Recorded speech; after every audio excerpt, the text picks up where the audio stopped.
괜히 이 못난 어미 때문에 네가 고생이 많구나. 이 몹쓸 몸 빨리 죽든가 해야지. 휴대전화 너머로 너무나도 익숙한 음성이 들려왔습니다. 바로 제 어머니였죠. 아니에요. 아들이라면 아픈 어머니를 당연히 보필해야죠. 그럼 병원비 저한테는 정말 아무것도 아니니까 부담 가지지 마세요. 그래, 아들 너무 미안하다. 그 말을 끝으로 전화는 끊겼습니다. 저는 그제서야 참아왔던 깊은 한숨을 내쉴 수가 있었습니다. 옆을 보니 눈에 넣어도 전혀 아프지 않은 제 딸이 추위에 벌벌 떨고 있었죠. 아빠, 우리 어떻게 해? 어머니의 병원비 때문에 월세도 내지 못해서 기존에 살던 아파트에서 쫓겨난 상황이었죠. 애엄마라는 사람은 이미 사라진 지 오래였고요. 사실 모든 걸 포기하고 싶었습니다. 기존에 다니던 직장에서도 잘렸지만 어머니의 병원비는 매달 몇백만 원씩 계속 나가고 있고 정말 답이 보이지 않았죠. 제 통장 잔고는 점점 마이너스로 치닫고 있었죠. 정말 모든 걸 포기하고 싶었습니다. 아빠, 너무 추워. 하지만 눈에 넣어도 아프지 않은 딸이 추위에 벌벌 떨고 있는 모습을 보니 도저히 포기할 수가 없었죠. 제가 잘못되기라도 한다면 너무나도 어린 제 딸은 살아남지 못할 테니까요. 괜찮아, 아빠만 믿어. 얼마 지나지 않으면 제가 이력서를 넣었던 수많은 회사들로부터 답이 올 겁니다. 어떻게든 재취업만 하면 딸과 어머니를 먹여 살릴 수 있죠. 5시가 되고 이내 일제히 문자가 쏟아졌습니다. 저는 바로 휴대전화를 들여다봤습니다. 아빠, 무슨 안 좋은 일 있어? 제 표정이 굳은 걸 딸이 보더니 조심스럽게 말을 꺼냈죠. 애써 괜찮은 척 하려고 했지만 상황은 너무나도 암담했죠. 이력서를 넣었던 회사들에서 전부 서류 탈락을 당했던 것이었죠. 한국대학교를 나오고 공모전 대상 수상까지 여러 개인 제가 서류에서 떨어지는 건 말이 안 되었죠. 하지만 그들의 거절 사유를 보면 납득이 갔죠. 저는 산업 스파이로 분류가 되었더군요. 사실 너무나도 억울한 오해지만 그걸 한탄한다고 뭐가 달라지진 않죠. 정말 한숨밖에 나오지 않았죠. 모든 걸 포기하고 싶었습니다. 여기 기업들도 안 된다면 더 이상의 방법은 없으니 말입니다. 그때 전화가 걸려왔죠. 저는 급하게 받았습니다. 자네, 잠깐 나 좀 보겠나? 너무나도 익숙한 음성이었습니다. 바로 전 장모님이셨죠. 손이 벌벌 떨렸습니다. 정말 다른 곳은 다 괜찮지만 이 곳만큼은 가기 싫었습니다. 정말 죽기보다 싫었습니다. 아빠, 설마 할머니야? 제 굳은 표정을 보더니 딸도 그러더군요. 아빠, 거기는 가지 마. 할머니는 아빠 죽이려고 했잖아. 그러니까 수정이 때문에 가지 마. 나 혼자서도 살 수 있어. 나도 이제 어른이야. 딸이 고사리만한 손을 벌벌 떨며 말하더군요.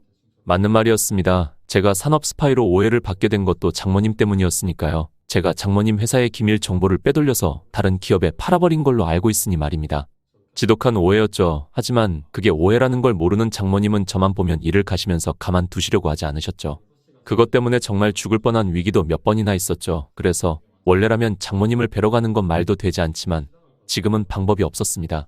딸, 잠깐만 아빠 친구 집에 가 있어. 아빠. 아빠 믿지? 그의 딸이 눈물을 그렁이며 저를 보더라고요. 고개를 끄덕이더군요. 저는 딸을 친구 집에 데려다 주고서는 장모님의 회사로 갔죠. 이내 저는 사장실 앞에 섰습니다. 마음이 너무나도 무거웠죠. 장모님이 저를 어떤 눈빛으로 보실지 너무나도 자명하니 말입니다. 하지만 저는 문을 두드리는 수밖에 없었죠. 들어오게나. 저는 조심스럽게 문을 열고 안으로 들어갔죠. 장모님이 의자에 앉아 계셨습니다. 정말 방부제라도 맞으신 듯한 미모였죠.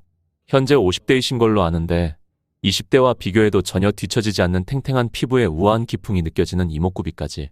그때 일만 아니었다면 장모님의 옆에는 내가 있었을 텐데 왜 하필이면 그때 그런 일이 일어나서는. 장모님은 저를 보시더니 눈빛을 흘깃 흘려 앞에 앉으라고 하셨습니다. 저는 조심스럽게 앞에 앉았죠. 저희 사이에는 긴 침묵이 흘렀습니다. 저희 사이에는 정말 너무나도 얽히고 설킨 일이 많으니까 말입니다. 풀기에는 너무나도 얽히고 설켜서 어디부터 건드려야 할지 감도 잡히지 않을 정도로요. 결국 제가 먼저 입을 뗄 수밖에 없었죠. 혹시 무슨 일로 부르셨는지 여쭈어 봐도 되겠습니까? 사과를 요구하시거나 그게 아니라면 자수하라거나 그런 말드릴 게 분명했죠. 아니 오히려 감옥에 갇혀있는 건 너무 편하다고 생각하셔서 다른 방법을 생각하셨을 수도 있죠. 장모님은 긴 침묵을 유지하시더니 이내 입을 떼시기 시작했습니다. 우리 회사에 다시 들어오게나. 네? 우리 회사에 다시 들어오라고. 도저히 믿을 수 없는 말이었죠. 장모님의 회사에 다시 들어가라니요. 장모님의 회사 기밀을 도둑질해서 다른 회사에 팔아남긴 저를 말입니다. 그것 때문에 회사 내에서 사장 자리도 상당히 위태위태해지셨고요. 처음에는 그저 장난인가 했지만 장모님의 표정을 보고서는 이내 장난이 아닌 것을 깨달을 수 있었죠. 어차피 자네에게 선택권은 없지 않은가? 장모님은 제 상황을 너무나도 잘 알고 계셨죠. 하나뿐인 제 딸과 아픈 어머니를 부양해야 하는데 도저히 답이 없는 지금 제 상황을 말입니다. 저는 결국 장모님의 제안을 받아들일 수밖에 없겠죠. 하지만 이것만큼은 물어봐야 했습니다. 저를 왜 다시 받아주시려고 하는 겁니까? 그의 장모님이 저를 흘깃보더니 상당히 의미심장한 표정을 지으시더라고요. 이전과 상당히 다른 그녀의 눈빛에 저는 적잖아 당황할 수밖에 없었죠. 이전에는 철천지의 원수를 보는 눈빛으로밖에 저를 쳐다보셨지만 이번에는 왜인지 조금 달랐거든요. 이거 밖에나. 장모님은 저에게 열쇠 2개를 건네주셨죠. 하나는 이 앞에 오피스텔 키고 하나는 자동차 키일세. 네? 너무나도 의아할 수밖에 없었습니다. 이 회사의 기밀 정보들을 팔아넘긴 저를 재취업시켜주는 것도 모자라 편하게 거주할 수 있는 집과 차까지 제공해 주시다니 저로서는 도저히 이해가 되지 않았죠. 설마 그때 오해가 풀리기라도 한 건가? 그게 아니라면 혹시 나에 대한 동정심 때문인가? 그게 아니라면 설마 그때 일에 대해 자세히 캐내기 위해서? 정말 많은 생각들이 일어나기 시작했죠. 정말 머릿속이 너무 복잡해졌죠. 하지만 우선 해야 할 것은 선명했습니다. 정말 장모님을 위해서 다시 열심히 일하겠습니다. 이번에는 정말 믿어주세요. 장모님을 위해 정말 열심히 일을 하는 것, 그것만이 제가 살아남을 길이었죠. 그의 장모님은 저를 흘깃보더니 무언가 골똘히 생각을 하시는 듯 하다가 밖으로 나가셨죠. 저는 우선 딸을 다시 데리고 와야 했죠. 이내 딸을 친구 집에서 회사 근처 오피스텔로 데려왔죠. 우와, 아빠 너무 좋아. 딸이 환호성을 내지르더군요. 확실히 회사에서 제공해준 집은 어지간한 아파트와 비교해도 전혀 꿀리지 않았죠. 아니, 오히려 더 좋았죠. 그런데 이걸 왜 제공해 주었는지는 상당히 의문이었지만 말입니다. 정말 많은 생각들이 들었지만 애써 잠을 청했죠. 내일부터 바로 일을 해야 하니 말입니다. 여기서 어떻게든 살아남아야만 딸과 어머니 모두 먹여 살릴 수 있으니 말입니다. 그렇게 딸과 같이 몸을 뉘었는데 도저히 잠이 오지 않더군요. 결국 거의 뜬 눈으로 밤을 지새웠죠. 딸을 학교에 바래다 주고 저도 출근을 했습니다. 제가 발령받은 부서는 영업 1팀이었죠. 저는 이내 그 앞에 섰습니다. 잘 부탁드립니다. 저는 꾸벅 인사를 드렸죠. 영업 1팀의 팀원은 총 2명뿐이었죠. 차장님 1명과 대리님 1명. 사실상 저희 회사에서 벌인 부서나 다름없었죠. 하지만 장모님에게 있어서는 상당히 중요한 부서였습니다. 여기 있는 차장님과 대리님만이 유일하게 이 회사에서 장모님의 확실한 라인이라고 부를 수 있는 분들이니 말입니다. 이 부서가 커야만 장모님이 전무님에게서 사장 자리를 지키실 수가 있었죠. 그게 아니라면 장모님은 조만간 사장 자리를 빼앗기실 테니 말입니다.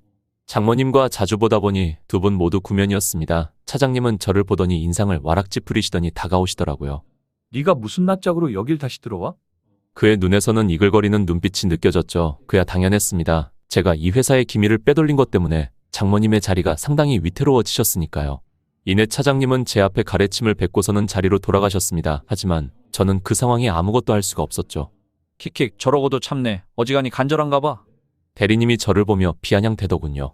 그런데 저 멀리 장모님이 보였죠. 장모님은 지금 이 광경을 유심히 지켜보고 계셨습니다. 이내 저와 눈이 마주치더니 피식 웃으시고는 걸음을 옮기셨죠. 설마 나를 이 회사에 다시 들여보내준 게 내가 이런 모멸을 당하는 걸 보려고 그러신 건가 하는 생각이 들었죠. 주먹이 꽉 쥐어졌습니다. 그 뒤로 업무가 시작되었지만 저에게 할당되는 업무는 전혀 없었죠. 정말 벽만 보며 가만히 있었습니다. 차장님과 대리님 모두 저를 투명인간 취급을 했죠. 그러던 와중 차장님의 음성이 들렸죠. 야, 거기. 설마 저를 부르는 건가 싶었죠. 그런데 돌아보니 저를 꼿꼿이 쳐다보고 계셨죠. 와봐. 그래도 어떤 업무라도 주시는가 싶어 저는 그쪽으로 다가갔죠. 그러더니 이내 카드 하나를 틱 던지더군요. 저기 가서 아메리카노 2잔 사와. 의자에 푹 기대며 말하더군요. 정말 상당한 모멸감이 들었습니다. 하지만 지금은 참아야만 했죠. 어떻게든 저는 이 회사에서 살아남아야 했으니 말입니다. 그런데 저 멀리서 오신 한 분을 보고 모두가 머리를 숙였죠. 바로 장모님이셨습니다. 장모님은 지금 제 상황을 가까이서 보고 싶으신 듯 했죠. 정말 주먹이 꽉 쥐어졌습니다. 이렇게까지 살아야 하는 건지 말이죠. 그런데 장모님의 반응은 상당히 의외였죠. 차장님을 향해 말하셨습니다. 자네 지금 뭐 하는 거지? 네? 뭐가 말입니까? 정말 몰라서 묻는 겐가? 그의 차장님은 적잖아 당황하신 눈치였죠. 그야 당연했죠. 오히려 장모님께서는 이런 상황을 원했을 거라고 생각하셨을 테니 말입니다. 그런데 장모님의 반응은 상당히 의외였죠. 자네가 아무리 나에게 소중한 사람이라고 한들 내가 데리고 온 사람한테 이런 모습을 보인다면 용서하기 힘드네. 무슨 말인지 알겠나? 그 뜻은 반대로 말하면 유일한 라인이라고 볼 수 있는 차장님이 전무님 편에 붙을 수도 있다는 거였죠. 그의 차장님이 장모님의 눈치를 쓱 보더니 이내 고개를 푹 숙이며 말하더라고요. 죄송합니다. 자네도 일보게나. 그 뒤로 저에게는 정상적인 업무가 할당되기 시작했죠. 상당히 의외였습니다. 장모님이 본인 아인까지 희생할 각오를 하시면서 저에게 그렇게까지 해주신 게 말입니다. 저로서는 도저히 이해가 되지 않았죠. 장모님 입장에서 저는 회사의 기밀을 팔아넘긴 파렴치한 존재일 뿐인데 말입니다. 정말 많은 생각이 들었죠. 오해가 풀리기라도 한 건가? 그게 아니라면 나를 용서하기라도 하신 건가? 정말 갖가지 생각이 다 들었죠. 오늘은 그렇게 하루가 무사히 끝이 났죠. 집에 돌아와서 딸 아이를 재우고서 저는 잠깐 회사에 서류를 두고 온 게 있어서 다시 왔습니다. 그런데 사장실 안에서는 계속해서 타자 두드리는 소리가 나더군요. 저는 슬쩍 열어서 그쪽을 봤죠. 밤 10시가 되었는데도 여전히 일을 하고 계셨습니다. 그런데 얼마 지나지 않아 장모님의 휴대전화를 받으셨습니다. 여보, 내가 지킬게. 자기 회사가 다른 사람한테 넘어가는 걸 어떻게 보겠어. 사실 장모님은 원래 이 회사를 경영하시던 분이 아니셨죠. 원래는 장인어른이 경영하고 계셨는데 큰 병에 걸려 누우시는 바람에 장모님이 이 회사를 운영할 수밖에 없었던 것이었죠. 그리고 그 원인은 바로 저 때문이었죠. 제가 그 기밀을 팔아넘긴 것 때문에 장인어른이 몸져 누우신 거니 말입니다. 물론 오해이긴 하지만 정말 너무 죄스러웠습니다. 그 모든 게 저로 말미암아 생긴 것이니 말입니다. 그런데도 장모님은 저를 다시 받아주셨죠. 원래는 제가 얼마나 밑바닥까지 내려갔는지를 보며 득이감을 얻으시려는 듯했지만 오늘 보여주신 모습을 보면 그건 아닌 듯했죠. 상당히 의아했습니다. 장모님의 통화가 계속 이어졌죠. 당연히 아무 일도 없지. 걱정하지 말고 병 회복에나 집중해. 하지만 역시나 회사를 운영해 본 적 없으시던 장모님이 혼자서 그 큰 회사를 운영하기는 상당히 버거우셨죠. 가부장적인 사고를 가진 사람들도 많았죠. 무슨 여자가 회사 운영이냐면서 전무 쪽 라인으로 붙은 사람들이 엄청나게 많았죠. 그 때문에 현재는 전무 쪽 라인의 힘이 상당히 세졌죠. 이대로라면 전무 쪽 라인이 장모님의 자리를 꿰차는 건 시간 문제였죠. 얼마 지나지 않아 저쪽에서 음성이 들려오더군요. 저는 급하게 숨었습니다. 아이고, 오랜만입니다. 사장님. 전무님의 음성이 들렸죠. 기름기가 잔뜩 낀 음성이었습니다. 장모님은 전무님을 보고서는 이내 이를 갈기 시작했죠. 이번에 대일 대학 병원에 납품하는 거 저희가 할 것 같습니다만. 씩 웃으며 말하더군요. 대일 병원은 엄청나게 큰 대학병원이었죠. 만약 거기에 의료기기를 납품하기라도 한다면 전무의 파워는 순식간에 엄청나게 세질 테죠. 아마 이사회에서 장모님의 해임안이 올라가더라도 막지 못할 정도로 사장님의 파워는 엄청나게 약해질 게 분명했죠. 이제 그 자리도 얼마 안 남으셨네요. 그 말을 하고서 전무는 장모님의 명패를 손으로 들더군요. 여기 사장 이름에 조만간 제가 적히는 거군요. 참, 전 사장님께서 통탄스러우시겠습니다. 그의 장모님이 이를 빠득하셨죠. 원래 전무는 장인 어른의 라인이었으니까요. 하지만 그때부터 탐욕이 가득한 것은 알고 있었으나 이 정도일 줄을 몰랐던 것이었죠. 장인 어른이 병져 눕자마자 바로 이빨을 드러냈으니 말입니다. 저희 연구부에서 개발한 의료기기가 워낙 압도적인데 어쩌겠습니까? 허허. 아무리 영업팀이 고생한다고 해봤자 그걸 뒤집을 수는 없죠. 연구부는 사실상 전무 쪽이 다 먹었다고 볼 수가 있었죠. 그야 당연한 게 장모님께서는 그 당시 연구부서에 있었던 저를 밀어주고 계셨는데 제가 기밀을 빼돌리게 되면서 장모님의 지배력이 상당히 약화되었죠. 그래서 결국 장모님이 가지고 계신 건 영업 1팀밖에 남지 않게 된 것이었죠. 허허, 한 달 뒤죠. 그때 내려오시면 되겠네요. 뭐 미리 내려오셔도 되지만 말입니다. 그의 장모님이 이를 가득 가시더라고요. 냉정하게 생각해봤을 때 답이 없는 상황이었으니까요. 아무리 영업 1팀이 날고 뛴다고 한들 본질적인 의료기기의 성능 차이를 뒤집을 수는 없었죠. 그럼 이만 나가보겠습니다. 그 말을 끝으로 전무님은 밖으로 나갔죠. 그리고 주변에 아무도 없다는 걸 확인하고서는 그제서야 장모님은 혼자서 소리 없이 끄끄 우시기 시작하셨죠. 여보, 미안해. 너무 미안해. 더 이상 자리 못 지킬 것 같아. 저게 바로 회사 사장이 감당해야 하는 무게였죠. 사원들 앞에서는 불안해할까봐 울지 못하고 혼자 있을 때 저렇게 끄끄 우는 것이 말입니다. 저는 문을 열고 안으로 들어갔죠. 그의 장모님이 화들짝 놀란 표정을 지으시더라고요. 혹시 전무가 자신의 약한 모습을 봤을까봐 당황하신 거였죠. 하지만 이내 저인 걸 보고서는 의아한 표정을 짓더군요. 자네가 여긴 어쩐 일인가? 그렇게 말하시면서도 순식간에 음성이 차분해지셨죠. 정말 자신의 감정을 잘 숨기시는 분이셨죠. 일단 저는 장모님의 앞에 앉았습니다. 앉았는데 정말 상당히 고민이 많이 되었죠. 하지만 말해야만 했습니다. 사실 방금 전에 있었던 이야기 들었습니다. 그의 장모님의 눈빛이 차갑게 변하셨죠. 어디까지? 처음부터 끝까지 다 들었습니다. 그의 장모님의 표정이 순식간에 서늘해지셨죠. 그걸 나에게 말하는 이유는 뭐지? 일전에 봤던 그 표정이 다시 나오기 시작하셨죠. 마치 죽일 듯한 원수를 바라보는 표정 말입니다. 정말 고민이 되었습니다. 말을 해야 할지 말아야 할지 말입니다. 분명히 저의 연구 실력이라면 한 달 안에 더 뛰어난 연구 기기를 개발할 수 있을 테죠. 하지만 문제는 그러려면 기존에 있었던 연구 소스들을 저에게 다시 오픈해야 하는데 이미 한 번 빼돌린 전적이 있는 저를 믿어주실 리가 없죠. 저를 한 번만 믿어주실 수 있겠습니까? 제가 장모님을 빤히 쳐다보며 말했죠. 장모님은 제 눈빛을 가만히 응시하셨죠. 저희 둘 사이에는 상당히 긴 정적이 흘렀습니다. 당연히 자네를 믿을 수 있을 리가 없지 않은가. 완전한 거절의 표시였죠. 주먹이 꽉 쥐어졌습니다. 장모님이 살아남으셔야 저도 이 회사에서 살아남을 수 있는데 말입니다. 장모님은 그런 제 떨리는 손을 보시더니 이내 말씀하셨죠. 자네가 앞으로 하는 걸 보고 생각해 보도록 하지. 네? 나는 자네를 믿는 게 아니야. 자네의 상황을 보고 믿는 게지. 아마 장모님은 저희 상황을 말하신 듯했죠. 어머니에게 계속 돈을 붙여드려야 하고 딸도 먹여 살려야 하는 제 입장 말입니다. 그러기 위해서는 반드시 여기서 장모님을 위해 일을 해야만 하죠. 다른 회사에서는 전혀 받아주지 않으니 말입니다. 그러니 일단 자네가 얼마나 변했는지부터 유심히 보겠네. 그 말을 끝으로 장모님은 자리를 뜨셨죠. 정말 다행이었습니다. 저에게도 드디어 기회가 생긴 것이었죠. 장모님이 저를 처음에 데리고 오실 때 의도는 모르겠으나 이 프로젝트만 성공하면 저에게도 드디어 길이 생기는 것이었죠. 제 어머니와 딸을 부양할 수 있는 유일한 길이니 말입니다. 반드시 증명을 해야만 했죠.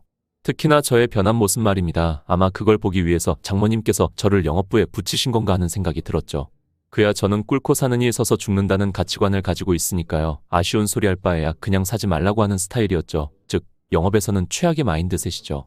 그리고 지금도 그건 변하지 않았죠. 장모님도 아마 그걸 잘 알고 계신 듯했죠. 그래서 저를 테스트하기 위해 이곳에 배치하신 듯했죠. 그렇게 퇴근을 했는데 저도 모르게 바닥에서 잠이 들었죠. 눈을 떠보니 상당히 의아한 광경이 펼쳐져 있었습니다. 제 위에는 이불이 덮여져 있었죠. 이상했습니다. 분명히 그냥 잠든 걸로 아는데 보일러도 틀어져서 감기도 걸리지 않았고요. 딸은 여전히 새근새근 자고 있었습니다. 무슨 일인가 싶어 방에 설치된 CCTV를 돌려봤죠. 거기에는 제 딸이 잠든 저를 보고서는 일어나서 저를 끙끙 끌어 침대에 놓으려고 하는 광경이 펼쳐져 있더군요. 그러다가 도저히 힘이 붙여서 안 되자 작은 키로 의자에 올라가서 보일러를 누르고 저에게 이불을 덮어주더군요. 끄끄 눈물이 났습니다. 정말 소리 없이 끄끄 울었습니다. 혹시나 딸이 깨서 이 광경을 볼까봐요. 그때 결심했습니다. 딸을 위해서라면 내 가치관 따위는 버릴 수 있다고요. 이 녀석을 위해서라면 정말 제 모든 걸 바쳐도 부족하지 않겠다고 말입니다. 얼마 지나지 않아 딸이 눈을 비비며 깨더군요. 아빠 울었어? 울긴 누가 울었다고 그래. 아빠 힘들게 하는 사람 있으면 말해. 수정이가 혼내줄 테니까. 딸 아이가 그 작은 주먹을 빙빙 휘두르며 말하더군요. 정말 제 모든 걸 버리고서라도 지키고 싶은 녀석입니다. 그렇게 저는 딸 아이를 학교에 바래다 주고 회사에 출근을 했죠. 그런데 왜인지 평소와 달랐죠. 무언가 급박해 보였습니다. 차장님이 급하게 어딘가로 나가더군요. 저는 급히 그쪽으로 따라갔습니다. 차장님은 이내 근처에 한 의원에 들어가더군요. 이내 너무나도 당혹스러운 상황이 펼쳐져 있었죠. 차장님이 의사 가운을 입고 있는 원장에게 삿대질을 당하며 구박을 당하고 있으셨죠. 무슨 일인가 봤더니 영업 1팀에서 팔았던 의료기기가 고장이 난 상태였죠. 그런데 아무리 기다려도 수리기사가 오지 않아서 상당히 화가 난 상황이었고요. 지금 당장 환불해 주세요. 사장님, 그건 제발. 차장님이 애절하게 매달리고 계셨죠. 그렇다고 저게 차장님의 잘못도 아니었습니다. 전무 쪽에서 사장님 라인인 영업 1팀을 아예 싹을 밟기 위해서 일부러 수리기사를 불러주지 않고 있었을 뿐이었죠. 하지만 의사 선생님 입장에선 그걸 전혀 이해해 줄 필요도 없고 말이죠. 저는 그쪽으로 걸어갔습니다. 이내 차장님이 당혹스러운 표정을 지으셨죠. 너 여긴 어떻게? 상당히 당황하신 눈치였죠. 당장 돌아가. 괜히 화만 더 키우지 말고. 차장님의 저런 반응도 당연하죠. 그야 저는 원래 굽히고 살바해야 그냥 서서 죽는다는 좌우명을 가지고 살아갔으니 말입니다. 그것 때문에 상당히 미움도 샀었죠. 저는 이내 의사 선생님 앞에 섰죠. 그때 차장님은 망했다는 표정을 짓고 계시더라고요. 어떻게든 수습을 하려고 했는데 저 때문에 망했다는 표정을 지으시면서 말이죠. 죄송합니다. 제가 고개를 숙이며 말했습니다. 그의 의사가 적잖아 당황한 눈치를 보이더군요. 일전에만 해도 엄청 신경질적이던 저였으니 말입니다. 최대한 빠른 시일 내에 수리 기사님 연락드려서 보내드리겠습니다. 죄송합니다. 그의 의사 선생님은 씩 웃으시더군요. 일전에 그렇게 막 나가던 녀석이 이렇게 굽히는데 상당히 큰 만족감을 느낀 듯 했죠. 뭐 살다 보면 그럴 수도 있죠. 천천히 보내주셔도 됩니다. 저는 꾸벅 고개를 숙이고서 밖으로 나왔죠. 차장님이 눈을 휘둥그레 뜨신 채로 저를 보시더라고요. 너 뭐가 어떻게 된 거야? 변한 제 모습에 적잖아 당황하신 듯 했죠. 그야 예전에는 그럴 거면 사지 말라고 고래고래 소리를 치던 녀석이었으니까요. 장모님한테 도움이 되어드려야죠. 저 같은 놈을 받아주셨는데.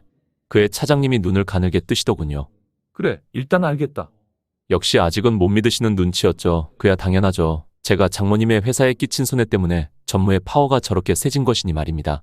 하지만 저는 그 뒤로도 장모님을 위해 수도 없이 많은 일을 했고 결국 그로부터 얼마 지나지 않아 전화가 왔습니다. 너를 믿고 일을 한번 진행해 보도록 하마. 장모님의 전화였죠. 정말 뛸 듯이 기뻤습니다. 이제서야 드디어 기회가 생긴 것이니 말입니다. 결국 저는 다시 연구부의 발령을 받을 수가 있었죠. 장모님이 정말 있는 힘껏 제게 지원을 해주신 것이었죠.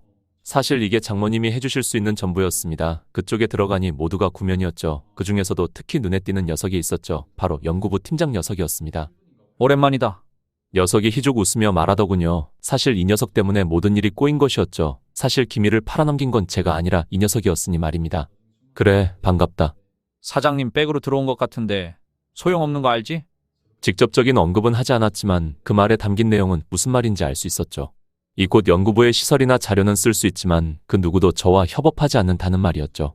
이곳 연구부의 사람은 9명, 전부 전무 쪽 라인이었죠. 유일하게 저 한 명만 장모님 라인이었습니다. 게다가 한 달 안에 저는 그들 9명의 성과를 뛰어넘어야만 했죠. 그냥 적당히 월급 타다가 가. 아무리 너라고 한들 이걸 뒤집을 수 있겠냐? 팀장이 피식 웃으며 말하더라고요. 그야 전무님 라인 9명은 제가 나가고 난 뒤로 몇 년 동안 개발을 해서 어느덧 완성 단계에 이르른 의료기기가 있으니까요. 팀워크도 상당히 견고해졌죠. 그에 비해서 저는 단 한 명뿐이었죠. 한 달 안에 이걸 뒤집을 수 있을 확률은 사실상 없다고 봐도 무방했죠. 하지만 저는 자신 있었습니다. 저는 팀장을 지나치고 다시 연구실에 틀어박혀서 개발을 하기 시작했죠. 제가 떠나 있던 때와 달리 트렌드도 많이 바뀌었고 익혀야 할 것들이 많더군요. 그걸 모두 익히는 데만 몇 달은 걸릴 것만 같았죠. 아마 팀장도 그걸 알고 있었던 듯 했죠. 그거 익혀야만 개발이 가능한데 아무리 너라도 무리지. 아마 개발에는 손도 못 대고 한 달이 끝날 거다. 하지만 저는 아랑곳하지 않고 제 방으로 들어갔습니다. 풋 허세는? 저는 그 뒤로 연구실에 거의 틀어박혀 있다시피 했죠. 그런데 하루는 연구 중에 문이 열리는 소리가 들리더군요. 저는 그쪽을 바라봤습니다. 장모님이셨죠. 이내 장모님은 수북한 문서를 훑어보셨죠. 정말 이걸 한 달 안에 다 익히고 개발까지 다 할 수 있다는 건가? 믿겠다고 하셨지만 영 미심쩍긴 하셨겠죠. 그야 익혀야 하는 양이 워낙 방대하니 말입니다. 장모님, 저는 할 수 있습니다. 그의 장모님을 저를 빤히 바라보시더라고요. 예전에도 그랬고 지금도 그럴 겁니다.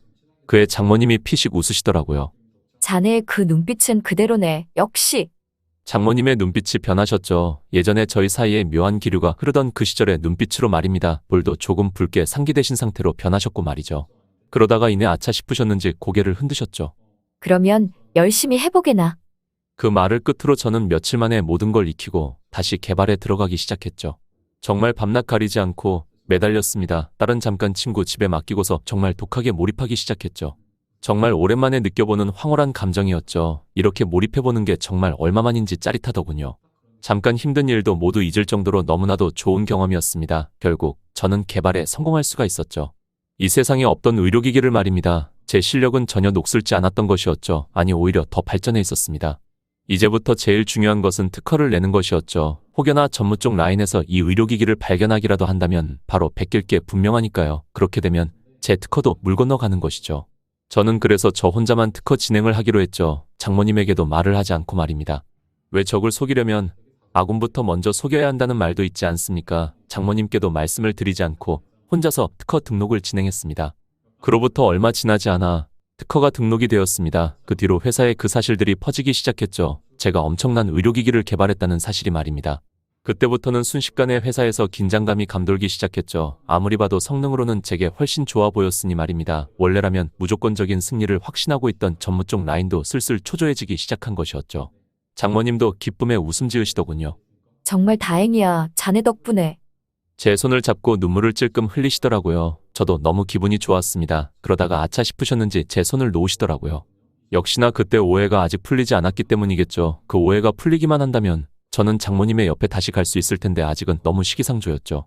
저는 이내 밖으로 나갔습니다. 밖에서는 눈이 펑펑 내리고 있더군요. 마치 제 성과를 축복해주는 것만 같았습니다. 오늘은 너무 기분이 좋기도 하여 기분 전환 겸 오랜만에 친구가 운영하는 고깃집에 갔죠. 반갑다. 제 한국대 시절 동기였죠. 요즘은 어디 다니냐?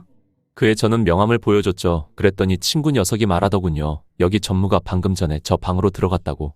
별 대수롭지 않게 넘기려고 했는데 거기에 대일병원장도 같이 들어갔다고 하더군요. 설마 싶었습니다. 그래서 저는 급하게 친구에게 옆방을 달라고 했죠. 그러자 친구 녀석이 제 표정을 보더니 심상치 않음을 느끼고 방을 내어주었죠. 이내 저는 거기서 그들의 음성을 듣기 시작했죠. 병원장님, 이번에 저희 의료기기 계약건 때문에 말입니다. 아, 그거 박 사장이 제시한 의료기기가 훨씬 좋더구만. 미안하게 됐네만. 에이, 설마 저희가 그것만 드리겠습니까?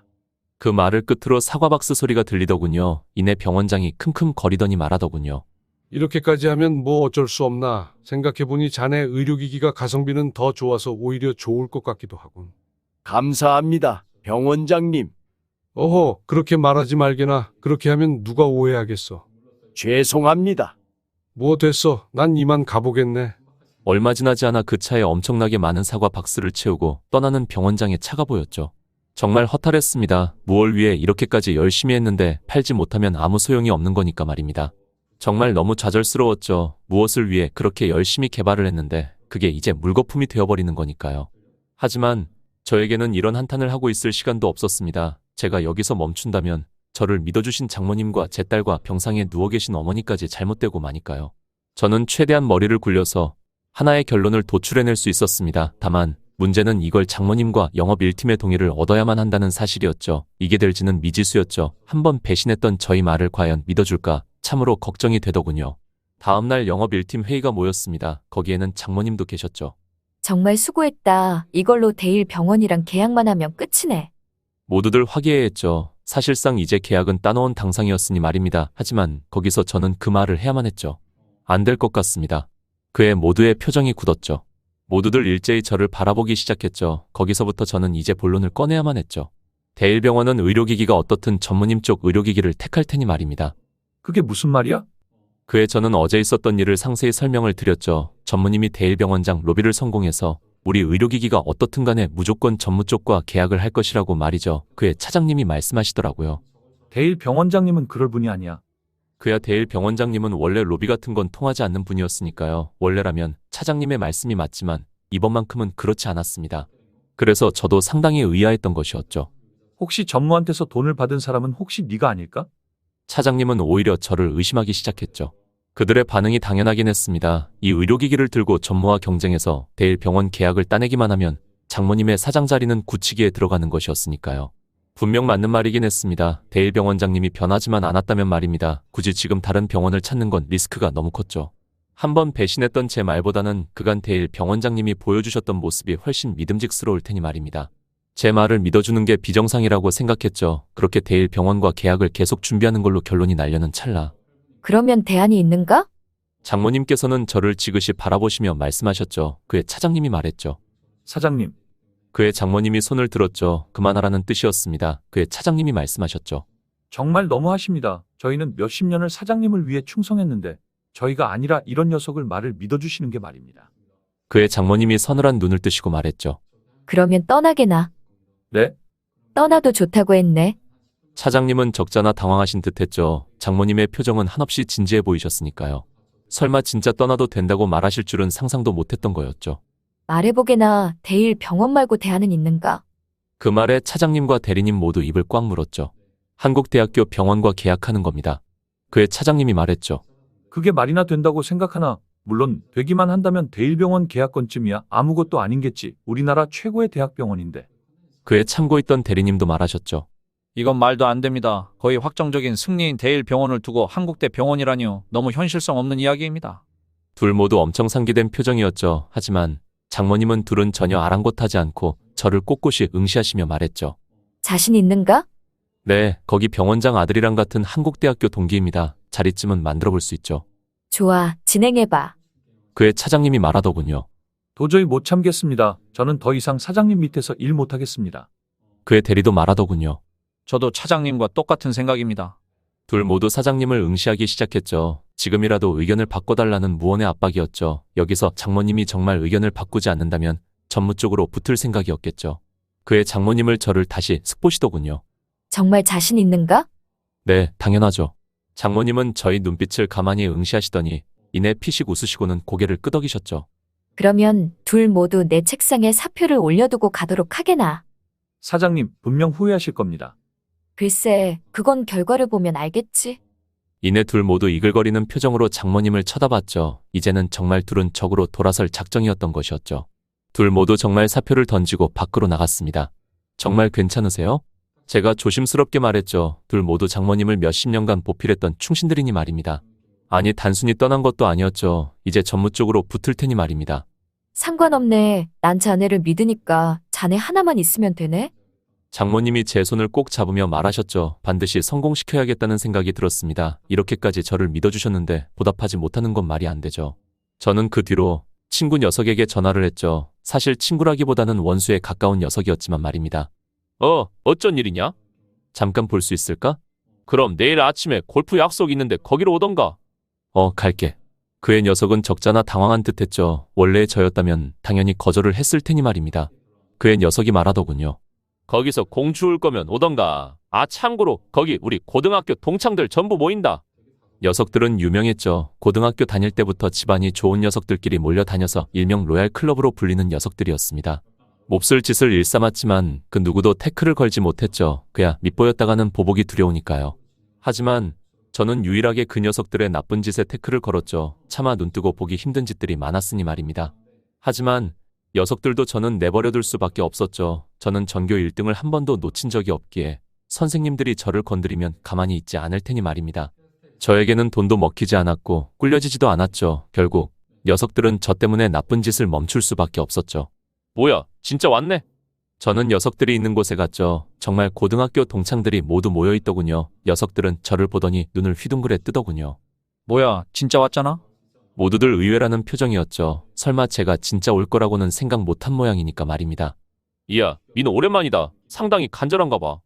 녀석들의 비아냥거림이 계속해서 이어졌죠. 민호 진짜 공 줄게?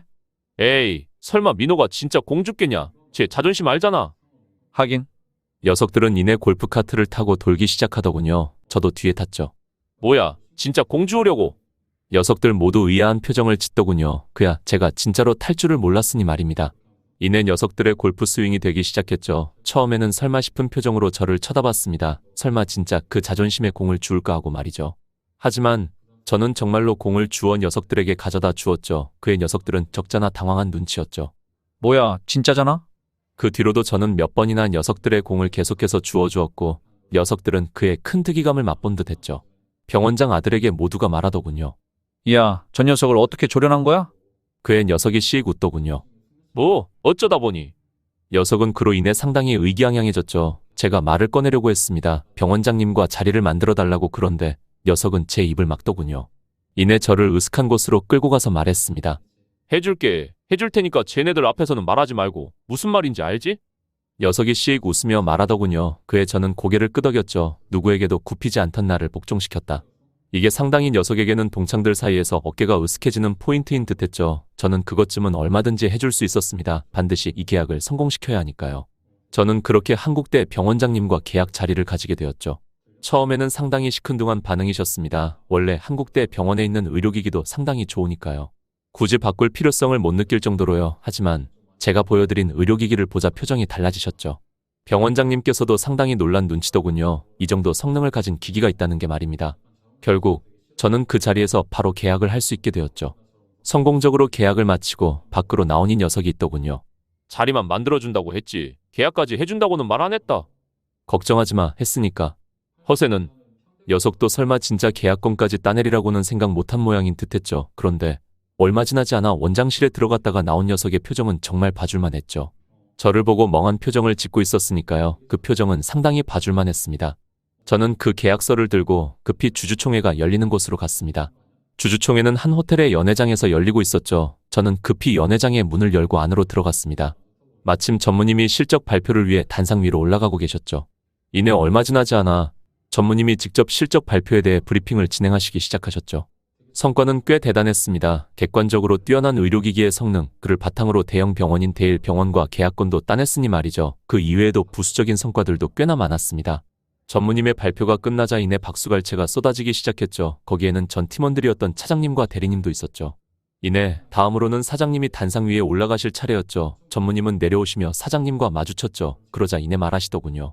올라가셔봤자 괜히 망신만 당하실 텐데 뭐하러 올라가십니까? 그냥 지금 깔끔하게 포기하시는 게 좋지 않습니까? 굳이 발악하다가 내려가시는 것보다는 말입니다. 그야 지금 실적 발표에서 사장님의 실적이 전무님의 실적보다 좋지 못하다면 현재 올라온 사장님의 해임안은 통과될 테니 말입니다. 그렇게 되면 전무님이 사장 자리를 꿰차게 되는 것이죠. 전무님은 그에 대해 지금 확신을 가지고 계신 듯했죠. 정말 그렇게 생각하십니까? 장모님이 피식 웃으며 말하더군요. 당연하죠. 저기 있는 녀석들에게 다 들었습니다. 전무님이 저기 있는 예전 차장님과 대리님을 가리키며 말했죠. 대일병원은 안 되는 걸 알고 미리 포기하시고 한국대 병원으로 전략을 변경한 건 상당히 좋은 전략이었긴 했습니다. 대일병원보다 큰 곳은 한국대 병원밖에 없으니 말입니다. 하지만 한국대 병원에서 계약을 해줄 리가 없지 않습니까? 거기 병원장은 예전 사장님도 만나주시지 않던 분인데 말입니다. 평범한 사람의 생각은 딱 거기까지이군요. 장모님이 피식 웃으며 말씀하시더라고요. 그의 전무님이 눈살을 찌푸리며 말씀하셨습니다. 그러면 한국대학교와 계약건이라도 따냈다는 겁니까? 그거야 나중에 보시면 알겠죠. 그 말을 끝으로 장모님은 단상 위로 올라가시기 시작했죠. 저는 그런 장모님의 옆에 섰죠. 이내 저희의 실적 발표가 이어졌습니다. 꽤나 성과가 많았지만 역시나 전무님에 비하면 역시나 부족한 성과인 건 확실했죠. 그의 주주들의 표정이 굳기 시작했습니다. 역시 전무 쪽을 밀어주는 게 맞나 보군. 사장 해임안에 동의하는 게 맞겠어. 그의 전무가 씩 웃기 시작했죠. 드디어 자신의 꿈을 이룰 수 있다고 생각했을 테니 말입니다. 그렇게 염원에 그리던 사장 자리가 그의 눈앞에 있으니 말입니다. 그의 전 차장님과 대리님도 상당히 기쁜 표정이었죠. 전무 라인을 탔으니 말이죠. 그가 사장이 된다면 자기들에게도 엄청난 보상들이 떨어질 일만 남은 것이죠. 하지만 장모님은 발표하시는 내내 전혀 불안한 눈치가 없었죠.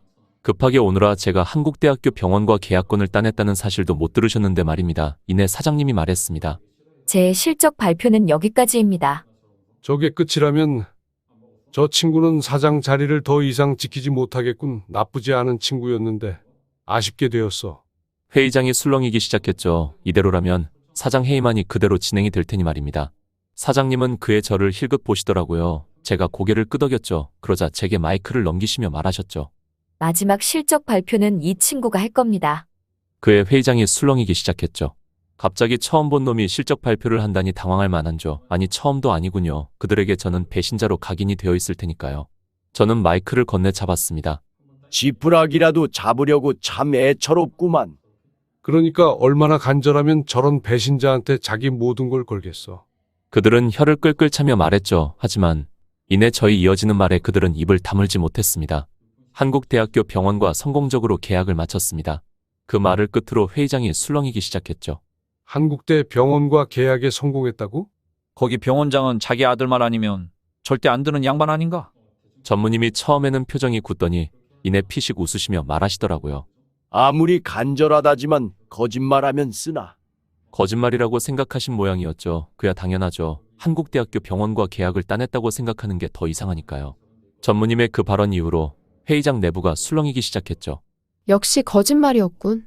그러니까 저런 일개 사원이 어떻게 한국대 병원장과 만나겠어. 우리 전 사장님도 만나주시지 않던 분인데. 사람들은 순식간에 전무님의 의견에 동화되기 시작했죠. 그들의 그런 생각도 당연한 것이었죠. 그야 일개 사원이 한국대 병원과 계약을 따냈다는 걸 누가 믿겠습니까? 그의 저는 화면에 하나를 띄웠습니다. 그러자 연회장은 순식간에 정적으로 물들기 시작했죠. 바로 한국대 병원장의 사인이 있는 계약서였습니다. 이게 대체 뭐가 어떻게 된?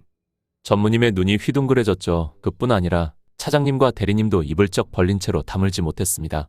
이거 생각보다 사장이 능력이 좋구만. 저런 직원이 충성을 맹세할 정도면.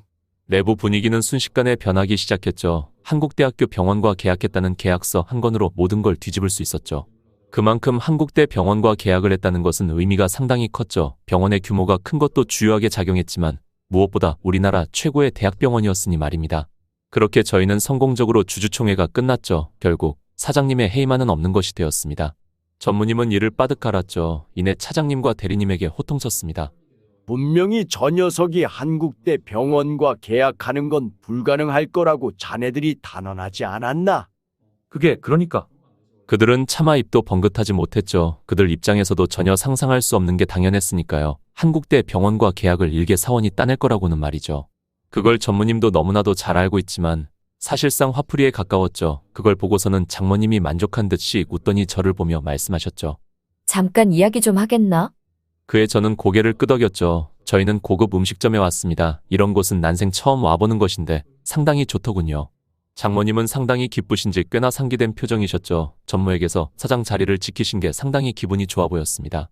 더 정확하게 말하면 장인어른의 회사를 지켜낸 게 말이죠. 그걸 보니 주먹이 꽉 쥐어졌습니다. 사실 이 모든 일의 원흉은 장인어른인데 말입니다. 장인어른은 주주들에게 휘둘리기 싫어서 본인만의 독자적인 회사를 차리려고 하셨죠. 그래서 기밀을 빼돌리기 위해 현재 연구부 팀장을 시켰죠. 하지만 옮기는 과정에서 문제가 생겼고 그게 제가 전부 뒤집어 쓰게 된 것이었죠. 오해를 풀려면 풀 수는 있지만 그러면 장모님께서 받을 상처가 너무나도 크죠. 그걸 잘 알기에 장인어른은 저에게 뒤집어 씌운 것이었습니다. 제가 장모님에 대해 사심을 가지고 있다는 걸 너무나도 잘 알고 계시니 말입니다. 정말 악랄한 분이시죠. 장모님 앞에서는 연기를 너무나도 잘해서 장모님은 그 사실을 모르시지만 말입니다. 정말 너무 고맙네. 자네 먹고 싶은 것 다 시키게나. 오늘은 내가 통 크게 쏠 테니. 장모님께서는 상당히 기분이 좋아 보이셨습니다. 얼마 지나지 않아 어딘가로 전화를 거셨죠. 여보, 내가 여보 회사 성공적으로 지켜냈어요. 너무나도 기쁜 음성이었죠. 그 뒤로 장인어른과 계속 통화를 나누시며 회사를 지켜냈다는 거에 상당히 기뻐하시는 눈치셨습니다. 사실 그 모든 원흉은 장인어른 때문인데 말입니다. 장인어른이 그 기밀을 다른 회사로 빼내는 과정에서 실수를 했고 그걸 제가 전부 뒤집어 썼다는 걸 말입니다. 저는 너무나도 기쁘게 통화하고 있는 장모님께 차마 그 말을 할 수가 없었죠. 이내 장모님께서 전화를 끊으셨습니다. 너무 고맙네. 앞으로 계속 내 옆에 있어주겠나? 네, 당연하죠. 고맙네. 장모님께서 환하게 웃으시며 말씀하시는데 정말 너무나도 아름다우셨습니다. 제 심장이 쿵쾅쿵쾅 뛰기 시작했죠. 이 자리에서 말하지 않는다면 너무나도 크게 후회가 남을 것 같았습니다. 적당히 술도 먹었겠다. 저는 말을 했죠. 단순히 옆에 있고 싶지 않습니다. 그게 무슨? 남자 대 여자로 옆에 있고 싶습니다. 그의 장모님의 볼이 확 달아오르시는 게 느껴졌죠. 역시 장모님도 저를 남자로 보고 계셨던 거였죠. 장모님은 저를 빤히 보시더니 이내 심호흡을 크게 내쉬고서는 말씀하셨죠. 나도 자네에게 마음이 없다고 하면 거짓말이겠지. 하지만 우리 사이에는 너무나도 깊은 골이 있지 않은가. 바로 제가 장모님 회사의 기밀을 빼돌린 걸 말하는 것이었죠. 나도 자네와 함께 있고 싶은 생각은 있네만 차마 그때 일을 생각하면 그럴 수가 없네. 미안하네. 그 말을 끝으로 장모님은 자리에서 일어서셨죠. 이내 밖으로 나가셨습니다. 정말 수도 없이 고민이 되었죠. 사실 그건 장인 어른이 주도해서 빼돌린 것이라는 사실을 말할지 말지 말입니다. 하지만 그걸 말하게 된다면 장모님의 상처가 너무나도 클 게 분명했죠. 그렇다고 말을 하지 않으면 장모님과의 관계는 진전이 없을 테죠. 그 오해를 풀지 않으면 관계에 진전이 없는 건 너무나도 당연했으니까요. 정말 너무 고민이 되었습니다. 이러지도 저러지도 못하고 있을 때 장모님의 휴대전화에 문자가 한 건 오더군요. 저는 그걸 슬쩍 봤습니다. 거기에는 장인어른이 보낸 문자 메시지가 와 있었죠. 장인어른은 이번에는 장모님에게도 회사 기밀을 다른 회사로 빼돌리라고 말을 하고 계시더군요. 만약 장모님이 정말 이 말을 믿고 다른 회사로 빼돌린다면 이번에는 장모님이 독박을 쓰시게 생긴 것이죠. 그렇게 되면 자기는 성공적으로 경영에 복귀할 것이고 장모님은 정말 열심히 일만 하고 그 공은 낼름 장인어른이 다 가로채는 꼴이 되는 것이죠. 드디어 명확하게 결정을 할 수 있었습니다. 저는 저 멀리 가고 있는 장모님을 붙잡았습니다. 무슨 일인가?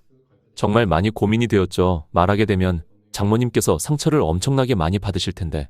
하지만 아무리 생각해도 말하는 게 맞다고 생각을 했죠. 지금 말하지 않으면 장모님이 제 꼴이 될 것이니 말입니다.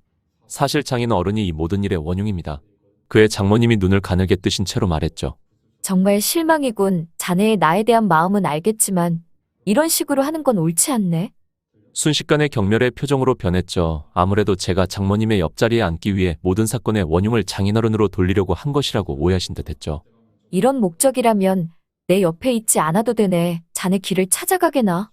그 뒤로 장모님은 뒤돌아서 걸어가기 시작했죠. 저는 결국 다시 장모님을 붙잡을 수밖에 없었습니다. 내가 분명히 말했을 텐데 제발 자네에 대한 내 좋은 기억마저 바뀌게 하지 말아주게나. 그의 입술을 꽉 물었죠. 저는 장모님께 휴대전화를 보여드렸습니다. 이걸 나한테 왜 보여주는 건가? 이걸 보시면 제 말이 거짓말인지 아닌지 알 수 있게 되실 겁니다. 거기에는 장인어른과 저 사이의 대화가 남아 있었죠. 장인어른이 팀장에게 회사 기밀을 빼돌리라고 한 것 그리고 그게 잘 되지 않자 저에게 뒤집어 씌운 것을 말입니다. 그걸 보고서는 처음에는 부정하시는 듯 하시더니 이내 허탈한 표정을 지으셨죠. 대체 이게 어떻게 된, 나는 대체 뭘 위해 이렇게 한 거지? 이내 저를 보며 말씀하셨습니다. 자네는 왜 나에게 말을 안 했나? 이걸 대체 왜 혼자서 다 뒤집어 썼느냐는 말이야. 상당히 상기된 표정이셨죠. 난생 처음 보는 장모님의 모습이었습니다. 이걸 알게 되시면 장모님께서 상처받으실 게 너무 뻔하니까요. 그의 장모님은 울컥하시더니 이내 눈물을 터뜨리셨습니다. 정말 세상 다 떠날 듯이 울기 시작하셨죠. 나는 그것도 모르고 자네에게 어떤 짓까지 했는데. 일전에 제가 죽을 뻔했던 사건들을 말하시는 거였죠. 저는 그런 장모님을 꼭 안아드렸습니다. 티셔츠가 다 젖어서 이내 흥건해졌죠. 그런 장인 어른 말고 제가 장모님 옆에 있어드리고 싶습니다. 그의 장모님은 저를 빤히 바라보시더니 입술을 꾹 깨무시더라고요. 그리고는 이내 혼자서 저 멀리 걸어가셨습니다. 얼마 지나지 않아 장모님에게 문자 메시지가 한 통이 왔죠. 나도 자네와 새 출발을 하고 싶지만 너무나도 미안해서 그럴 수가 없네. 그러니 자네의 그 말은 없던 일로 하는 게 좋아 보이네.